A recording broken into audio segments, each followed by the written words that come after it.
ढेर सारी हिंदी फिल्मों में काम कर चुके इस अभिनेता को आपने भी कई फिल्मों में देखा होगा। ये कभी विलन बने तो कभी इन्होंने शरीफ आदमी के रोल निभाए, कई दफ़ा कॉमेडी की तो एक दो फिल्मों में गंभीर किरदार भी इन्होंने निभाए।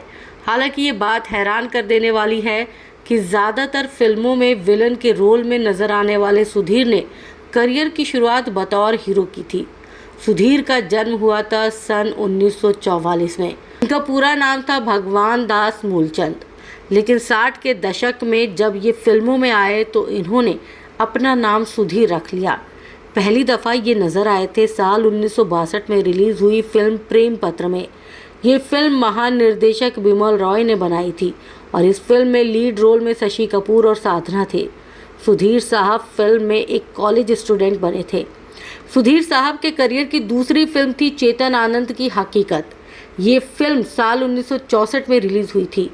अपने शुरुआती दोनों फिल्मों में सुधीर सपोर्टिंग एक्टर के किरदारों में दिखे, लेकिन साल 1968 में रिलीज़ हुई फिल्म एक फूल एक भूल में ये पहली दफ़ा बतौर हीरो नज़र आए।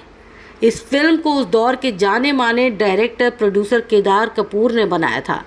फिल्म में इनकी हीरोइन थी जेब रहमान। इस फिल्म में मुमताज़, हेलन चवनपुरी, मदनपुरी, देव कुमार और के.एन. सिंह जैसे उस दौर के दिग्गज सितारे मौजूद थे। बतौर हीरो इनकी अगली फिल्म थी उस्ताद 420, जो कि अगले साल यानी 1969 में रिलीज़ हुई थी। ये बात भी बड़ी ख़ास है कि सुधीर साहब जब फिल्मों में हीरो थे तो मोहम्मद रफ़ी और मुकेश जैसे महान गायकों ने इन्हें अपनी आवाज़ दी थी। इन पर फिल्माए गए कुछ गीत तो बड़े हिट हुए थे, लेकिन जल्द ही वो वक्त भी आ गया जब फिल्मों में इन्हें काम मिलना बंद हो गया। एक्टिंग से बेपनाह इश्क करने वाले सुधीर साहब को एहसास हुआ कि लोग अब उन्हें अपनी फिल्मों में हीरो का रोल नहीं देना चाहते थे। इसलिए सुधीर साहब ने बतौर विलन फिल्मों में काम करना शुरू कर दिया। बतौर विलन इन्होंने शान, हरे रामा हरे कृष्णा, खोटे सिक्के, मजबूर, मेरा गांव मेरा देश, धर्मात्मा और शराबी जैसी फिल्मों में काम किया। हालांकि ये मेन विलन नहीं बल्कि मेन विलन के खास आदमी के किरदारों में ही नज़र आते थे। सुधीर साहब ने कुछ फिल्मों में कॉमेडी भी की थी। बतौर कॉमेडियन इनकी सबसे मशहूर फिल्म थी सत्ते पे सत्ता, जिसमें ये अमिताभ बच्चन के भाई बने थे। अमिताभ बच्चन के साथ तो इन्होंने कई फिल्मों में काम किया था। वहीं दूल्हे राजा में भी इनके काम को काफ़ी पसंद किया गया। इस फिल्म में ये एसएसपी निसार खान के छोटे से लेकिन मज़ेदार किरदार में दिखे थे। इनके करियर की आखिरी फिल्मों की बात करें तो आखिरी दफ़ा ये झूम बराबर झूम में दिखे थे, जो कि एक बड़ी फिल्म थी। ये फिल्म रिलीज़ हुई थी साल 2007 में।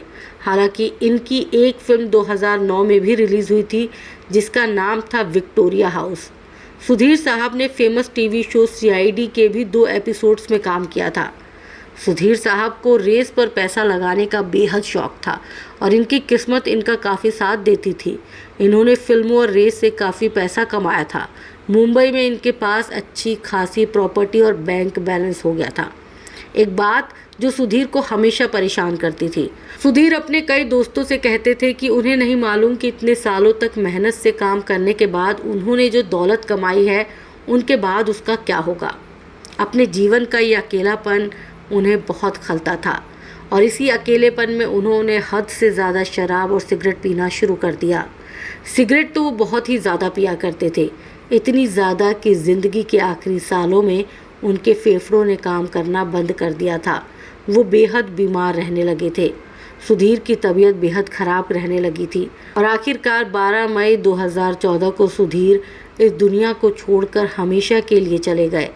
मौत के वक्त उनके पास कोई नहीं था, पास रह गई थी तो बेशुमार दौलत और जायदाद।